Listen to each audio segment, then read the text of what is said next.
Mes chers, la voici, bonjour à vous, cette pleine lune, quatrième pleine lune de l'année, sous l'auspice de la quatrième gardienne dont je vais vous parler, puisque je suis aujourd'hui chez mon amie, ma sœur de chemin, c'est comme ça qu'on nous appelle quand nous cheminons sur la conscience des anciennes des 13 lunes, et Sandrine m'a accueillie dans son lieu absolument paradisiaque où elle dispense elle-même sur l'île de la Réunion les enseignements des 13 lunes. Donc j'en profite pour vous dire que si vous avez l'appel de cet enseignement, l'envie de comprendre comment vous relier au grand cycle, à nos grands cycles existentiels, lunaires, c'est-à-dire notre féminin sacré, envoyez-moi un petit message et je vous donnerai ses coordonnées et je vous inviterai à la rencontrer. Elle est vers Saint-Leu et elle partage ses enseignements de manière absolument admirable, surtout dans la beauté, la créativité, comme vous pouvez le voir. Voilà une roue des gardiennes, pour celles qui ne savent pas de quoi on parle, une roue médecine où toutes les gardiennes sont présentées. Et ici, j'ai invité notre quatrième gardienne, dont les couleurs sont les couleurs arc-en-ciel, à venir discuter avec nous de cette pleine lune qui nous parle vraiment aujourd'hui de notre capacité non seulement à nous relier à notre monde intérieur, mais à le rendre vivant dans la matière pour le créer, créer nos rêves dans la matière et dans notre réalité. Alors d'autant plus que vous savez qu'aujourd'hui nous sommes le jour du Wesak, jour du Wesak béni. Le Wesak, c'est une magnifique tradition et j'ai envie de vous en parler 2 minutes puisqu'on en parle comme ça sans savoir vraiment de quoi on parle. Il vient des terres du Pendjab, le Wesak, puisqu'il parle de la période des moissons et de l'abondance simplement des champs de blé qui nourrissent l'humanité. Et il est né de cette période-là du mois je ne sais plus comment s'appelle le mois en indien, Vashaya. Je suis toujours un petit peu hésitante sur les prononciations, vous le savez. Mais en tout cas, ce Wesak nous est parvenu pour nous dire, voilà, c'est le jour non seulement de la naissance, mais aussi de la mort et de l'illumination de Bouddha, mais c'est aussi un jour christique, puisqu'on dit que c'est le jour où, d'une certaine manière, les énergies du Christ, de Jésus, rencontrent les énergies bouddhiques. Ça veut dire que nous sommes dans une journée où l'opulence, la joie, la générosité, l'amour, on va dire, vraiment l'amour de notre cœur peuvent tout à coup être entendus par les énergies supérieures. Voilà, c'est pour vous parler d'une manière ésotérique. D'une manière beaucoup plus matérialiste, on va dire, c'est le jour, on le prend le jour de la pleine lune du 27 avril, hein, donc, qui est la pleine lune en taureau. D'aucuns vous diront que c'est aussi la lune de mai, la pleine lune de mai. Donc cette année, il le fête et en avril et en mai, ça dépend des traditions. En tout cas, pour nous, c'est la pleine lune du 27 avril en taureau et c'est le jour, on appelle ça de la grande invocation. C'est comme si nous avions droit à une modification quantique de ce que je pense se crée. Vous voyez pourquoi il est si important de parler de Yodine aujourd'hui qui nous dit où est la place de mon monde intérieur maintenant que le monde peut en avoir l'intuition. On avait qu'à ici ouvrir son intuition pour accéder à son monde intérieur, à la nouvelle lune. C'était notre programme. Et bien ici, moi dans le monde, c'est Yodine. Maintenant, comment mon monde intérieur peut prendre place parce que l'intuition du monde qui l'accueille peut lui offrir sa juste dimension. C'est tout à fait d'actualité pour cette lune en taureau. Je mélange un peu toutes les informations, mais elles sont à la fois denses et à la fois très simples. Dans cette énergie du taureau, il est question de créer dans la matière. Et ce qu'il est dit de cette super pleine lune, hein, qui est en périgée, c'est une lune descendante qui nous demande d'intérioriser, une lune en scorpion qui va aller chercher dans nos profondeurs, qu'est-ce qui va pouvoir rejaillir à l'extérieur. Et c'est pas toujours confortable. Vous le savez que c'est pas toujours confortable. Ce sont des moments où nous avons la nécessité de clore des chapitres, nous débarrasser des choses, faire remonter à la surface des choses qui nous dérangent. Un peu comme le caillou dans sa chaussure, vous n'allez pas le garder si vous êtes les pieds dans vos mocassins sur votre chemin de conscience. Enlevez la chaussure, enlevez le caillou, rendez-le à son espace, remettez vos chaussures et avançons ensemble.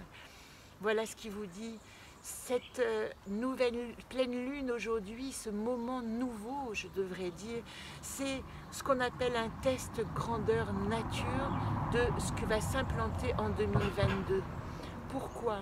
Parce que les énergies solaires, d'autres énergies planétaires, et ça vous savez que maintenant j'essaye de ne pas vous faire trop de détails, mais Uranus, Vénus, Mercure sont en conjonction avec le Taureau, ce qui veut dire que les idées, les investissements, les idées nouvelles doivent se matérialiser. Voilà ce que nous dit cette pleine lune.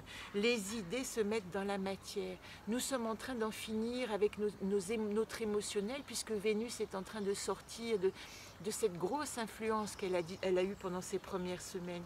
Uranus est autre chose, c'est un cycle long qu'on appelle transgénérationnel. Ce sont les planètes les plus lointaines, donc elles ont une influence sur les générations, pas seulement sur notre évolution.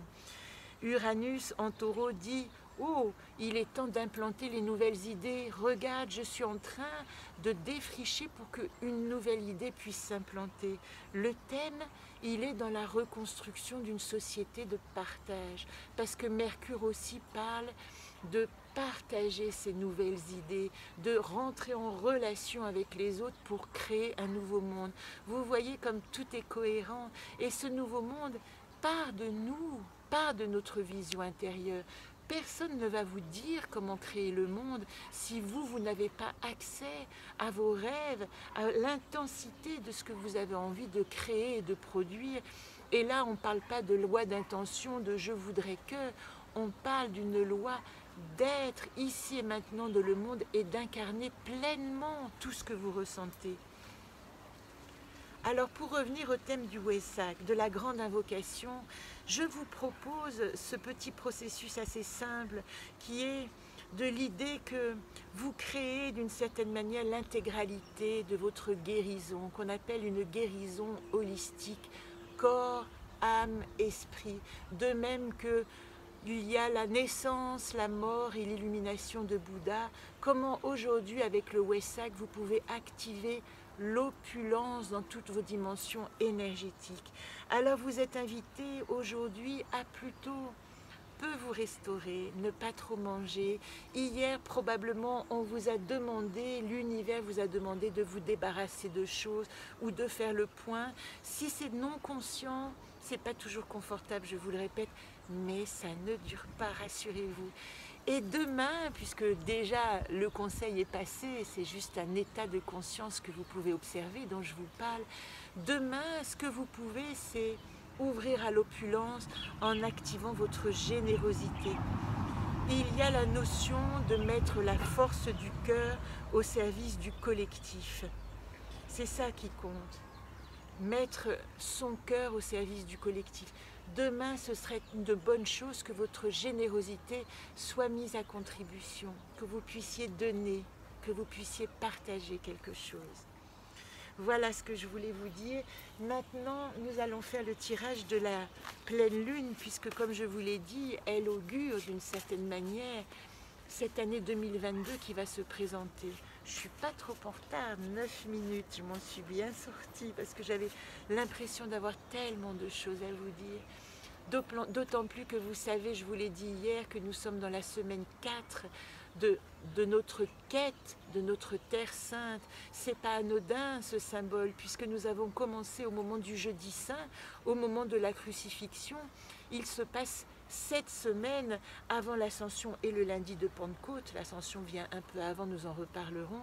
Et je vous ai proposé pendant ces 7 semaines d'observer dans votre chemin vers votre Terre Sainte ce que vous entrepreniez en première semaine, ce que vous pouviez apprendre en seconde semaine, ce que vous pouviez comprendre la semaine dernière, et cette semaine, comment vous pouvez prendre place.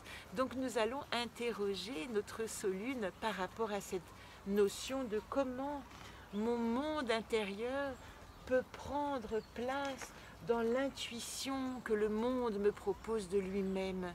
Vous voyez que là, il s'agit d'ouvrir vos antennes et de dire où est-ce que le monde peut m'accueillir dans ma globalité, corps, âme, esprit. Pensez-vous de manière holistique. Première carte, la situation actuelle pour cette quinzaine. La voilà, la conteuse. Chanter et rire avec la gardienne du Heyoka. Ça veut dire que pour prendre place, cette semaine, le jeu vous demande de raconter des histoires, raconter votre propre histoire. D'où venez-vous? Où êtes-vous? Où allez-vous? Et il n'est pas question de savoir, il est question de raconter, de faire le récit, d'être votre propre Scheherazade et de vous inventer un univers où vous avez envie d'aller. Voilà qui colle parfaitement avec la notion de paysage intérieur. Je vais la mettre ici. La deuxième carte qui parle de nos atouts, c'est Solune. Merveille, et là je salue mon amie Sandrine que je vois juste derrière l'écran.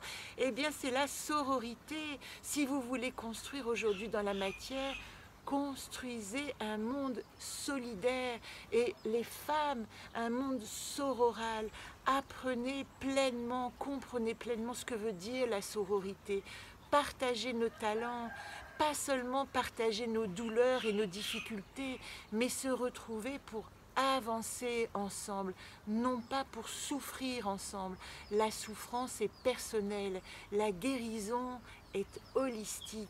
Apprenez à ne pas parler de vos malheurs, mais de parler de vos espérances, de vos modes de guérison, de quels sont vos outils pour avancer. Et là, vous allez pouvoir activer la guérison collective. Je partage ma capacité à être encore plus que je ne suis maintenant. Solune, la direction du centre sur la roue médecine, celle qui rassemble toutes les gardiennes. Activez toutes ces dimensions en vous. Encore une fois, nous parlons de l'holistique. J'ai envie de la mettre à côté de notre petite amie, ici. La troisième carte pointe le doigt sur la difficulté que vous pourriez avoir à activer cette magnifique roue médecine. Et là, nous parlons de l'expression, nous parlons de Régone.